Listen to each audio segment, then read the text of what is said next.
Terça-feira, 20 de outubro de 2020, Isaías capítulo 6 e 7. Temos aqui o profeta trazendo oráculos que apontam para o futuro, quando Jesus nasceria. Nesse momento, no capítulo 6, é o chamado de Isaías. Ele está no templo e passa por uma experiência muito forte, uma visão. E ele estando ali, ele pôde contemplar o trono de Deus. Na realidade, não foi o trono do templo, mas a visão dele foi o trono celestial. Foi uma experiência mística.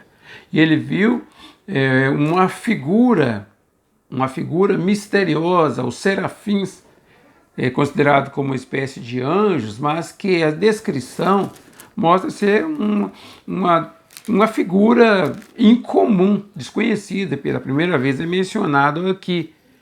E a ação dessa figura foi em favor dele. Ele então entendeu que era uma visão de Deus e não se julgou digno de presenciar tal coisa e reconheceu as suas limitações. Entendeu que morreria por causa dos seus pecados, porque era um homem pecador. Mas a ação daquele anjo foi purificar os seus lábios com uma brasa para que ele sentisse melhor. E ele verdadeiramente sentiu. E depois dessa purificação, a declaração foi: os seus pecados são perdoados ou apagados, as suas iniquidades serão tiradas. E agora ele estava com a consciência tranquila. E a pergunta feita é esta: a quem enviarei? Quem há de ir por nós? E então Isaías responde, aceitando a vocação: eis-me aqui, envia-me a mim. É a sua vocação, é o seu chamado, porque Deus o enviava para advertir o povo. Foi o que ele declarou: vai e fala ao povo. Então ele é enviado para mostrar que o povo estava em conflito, em contendas, que o povo não conseguiam perceber adequadamente as coisas, não conseguiam identificar o que se passava. Viviam bem, sofriam influências, se julgavam capazes, mas não viam a realidade das coisas. E assim, Isaías pergunta: mas até quando vai ser isto? Ele falou: até quando houver uma intervenção. Então a cidade vai ser assolada, haverá um conflito, e assim o povo poderá acordar dessa realidade que vão passar. Então, aí, inclusive, fala que serão destruídos, a cidade será destruída, e cita árvores de lei, árvores fortes que são derribadas, cortadas, e fica somente o toco. Falando assim, haverá um resto. Já no capítulo 7, vem a profecia contra Israel e a Síria.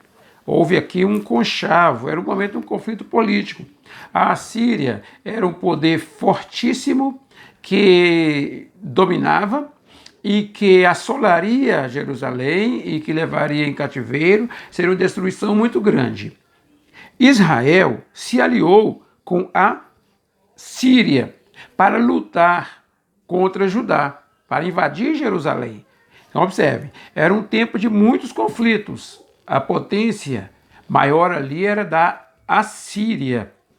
E agora vinha a Síria. Temos que identificar aqui, capital da Assíria é Nínive, capital da Síria é Damasco. Então são duas potências que estavam se levantando. Só que esta com que Israel se aliou era mais fraca. Por isso se aliou para combater contra o reino do sul.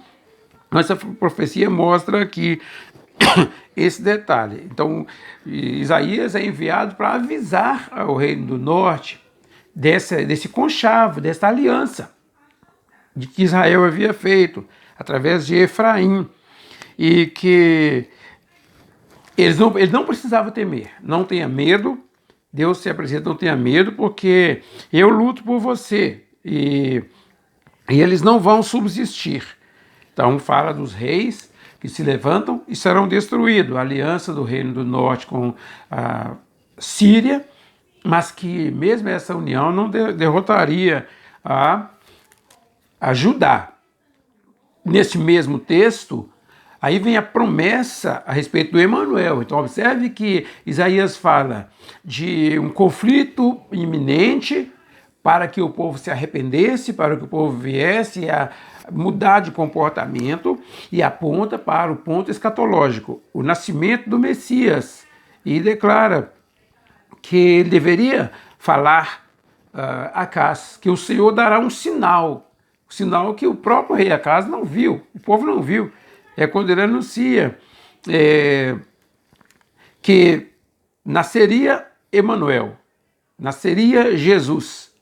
E Acás é advertido quanto a isso.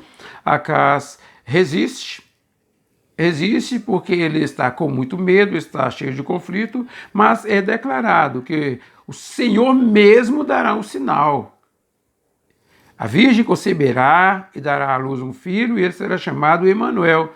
Então mostra a vinda do Messias para a restauração final do povo. Portanto, Acás não precisava temer, que o povo ia prevalecer, ainda que fosse o resto fiel. A seguir, a declaração dos males que viriam contra Jerusalém, que o Senhor interviria. Então, a desobediência, a rebeldia, a inconstância vinha desde antes, por influência dos pais. Efraim agora se levanta, se separa de Judá e virá sobre o povo pragas, como a praga do Egito. E para como as abelhas que andam na terra da Assíria. Então vem um conflito para trazer o povo ao seu lugar, ao arrependimento. Então fala desse castigo que viria e que o rei da Assíria seria usado para acabar com isso. Então é quando a Assíria se levanta nesse conflito todo, e é a Assíria que vence o reino do norte, Israel, e assola a cidade. E várias cidades são derrotadas nessa ocasião. Mas Judá prevalece. Apesar de sofrer consequências disto, Judá prevalece. Então, Deus intervém. Os conflitos todos acontecem, as guerras todas acontecem, e o povo entende que é para a correção da desobediência. Mas Deus está apontando para o futuro, mostrando que o Messias vem e no tempo certo o povo será restaurado. Aí vamos caminhando, porque vamos entendendo que os conflitos todos previstos por Isaías vai acontecendo. E ele passa a apontar para a redenção do povo através da vinda do Messias, do nascimento de Jesus, que faria uma obra gloriosa para a salvação final do povo. Que Deus nos abençoe nessa nossa maratona bíblica.